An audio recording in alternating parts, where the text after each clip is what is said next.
Assalamualaikum warahmatullahi wabarakatuh. Puji syukur kepada kehadirat Allah Subhanahu wa taala karena telah diberikan kita nikmat kesehatan maupun nikmat kesempatan agar dapat berkumpul pada presentasi daring kali ini. Yang saya hormati Bapak Arif Pratama Marpaung SEMM, dan yang saya banggakan serta saya sayangi yaitu teman-teman kelas akuntansi pagi. Baiklah, perkenalkan nama saya Bipasil Atarik. Di sini saya sebagai moderator. Dan pada kesempatan kali ini kami akan membawakan presentasi kami yang berjudul diversifikasi yang efisien. Baiklah, pembaca pertama akan dibacakan oleh Misha. Terima kasih.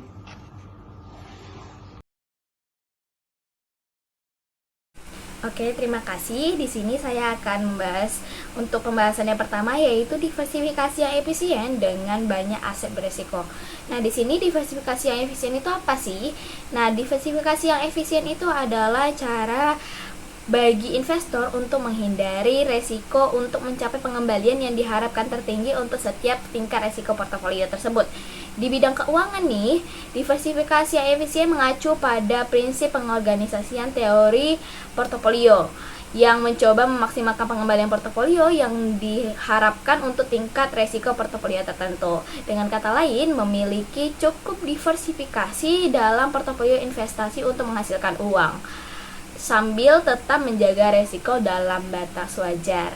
Nah, arti diversifikasi itu sendiri adalah strategi yang diadopsi sebagian besar banyak investor dan perusahaan untuk menyebarkan semua resiko.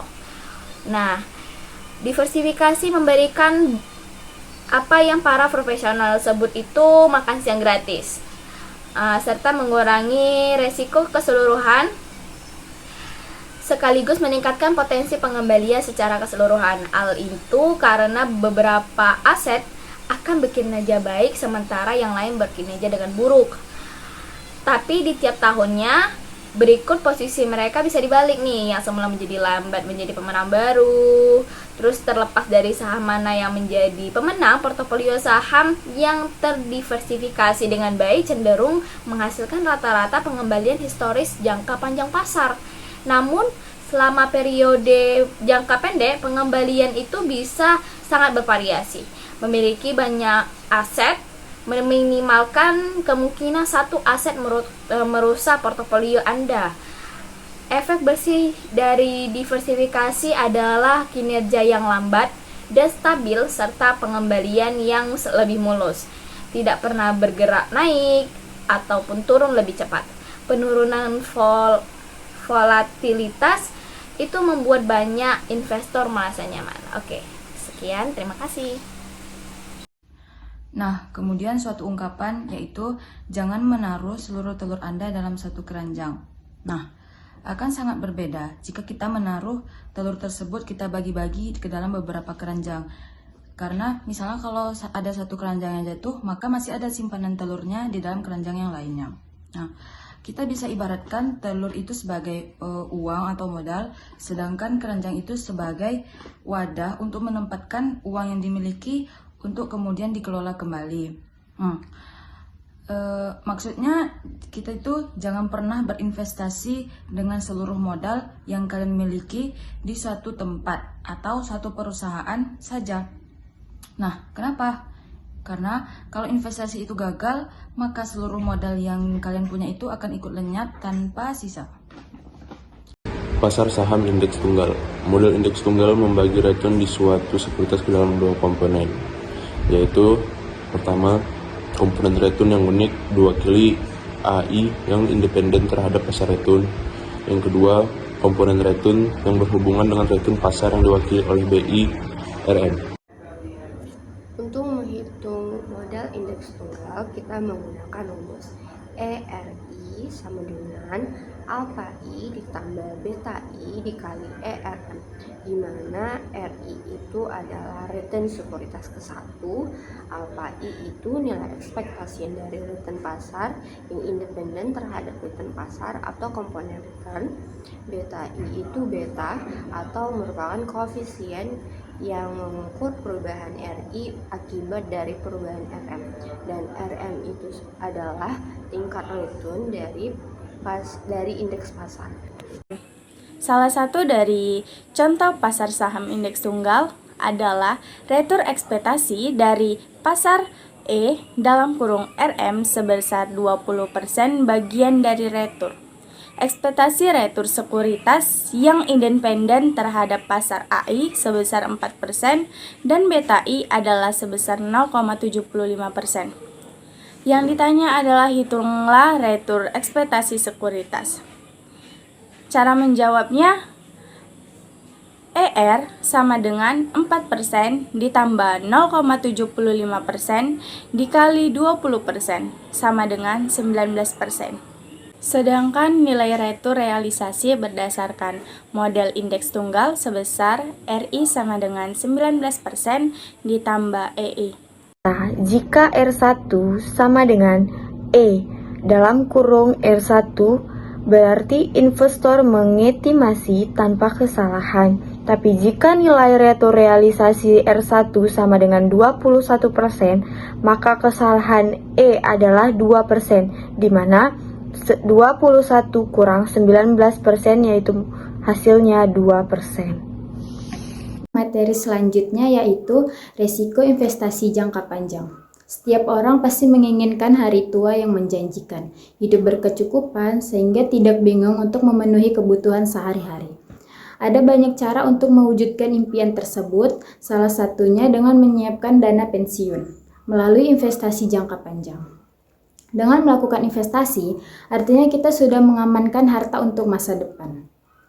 Investasi jangka panjang memang memberikan keuntungan bagi kita, namun perlu diketahui bahwa risiko di baliknya yang cukup tinggi. Kebanyakan investor lebih memilih investasi jangka panjang karena nilai uang tersebut meningkat seiring berjalannya waktu.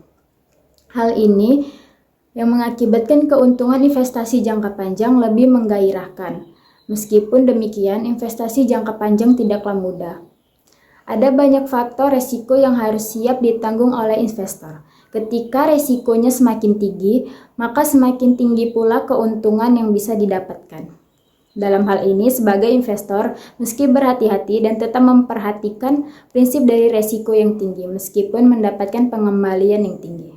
Prinsip high risk, high return merupakan bagian yang tidak lepas jika bicara soal investasi.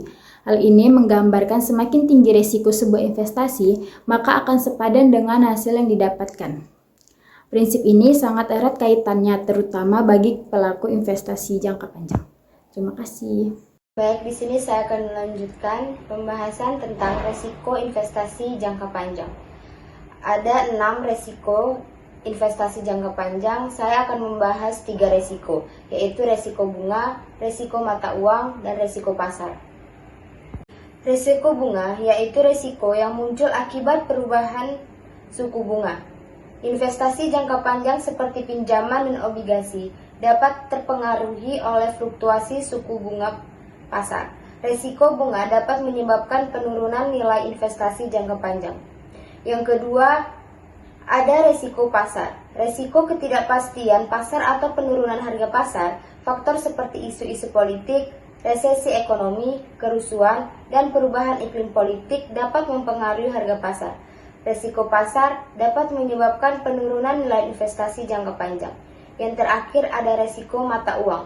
Risiko perubahan nilai tukar mata uang. Jika Anda berinvestasi dalam aset yang terkait dengan mata uang asing, fluktuasi nilai tukar dapat mempengaruhi nilai investasi Anda. Risiko mata uang dapat menyebabkan kerugian finansial pada investasi jangka panjang. Di sini saya melanjutkan materi yang disampaikan oleh Mala tentang risiko investasi jangka panjang, yaitu risiko negara. Risiko ini terjadi karena perubahan kondisi politik atau ekonomi di suatu negara yang dapat mempengaruhi investasi. Risiko ini termasuk risiko eksternal yang tidak dapat dihindari atau dikendalikan. Jika kondisi politik atau ekonomi suatu negara buruk, maka akan berdampak negatif bagi perjalanan investasi ke depannya. Yang kedua ada risiko inflasi. Risiko ini terjadi karena adanya kenaikan harga barang dan jasa secara umum. risiko inflasi dapat mempengaruhi nilai investasi karena arus kas dari investasi memiliki nilai yang lebih rendah di masa depan. Untuk mengurangi risiko inflasi, investor dapat memilih instrumen investasi yang memiliki imbal hasil yang lebih tinggi dari tingkat inflasi. Yang ketiga ada risiko likuiditas. Risiko ini terjadi karena adanya kesulitan menyediakan uang tunai dalam periode tertentu. Risiko likuiditas dapat mempengaruhi kemampuan investor untuk menjual instrumen investasi dengan harga yang wajar. Untuk mengurangi risiko likuiditas, investor dapat memilih instrumen investasi yang likuid atau mempersiapkan cadangan uang tunai yang cukup. Baik, selanjutnya adalah risiko dan imbal hasil dengan investasi jangka panjang alternatif. Kita dapat memperoleh pengetahuan atas risiko dalam jangka panjang dengan membandingkan investasi berisiko 1 tahun atau jangka pendek dan 2 tahun atau jangka waktu yang lebih panjang.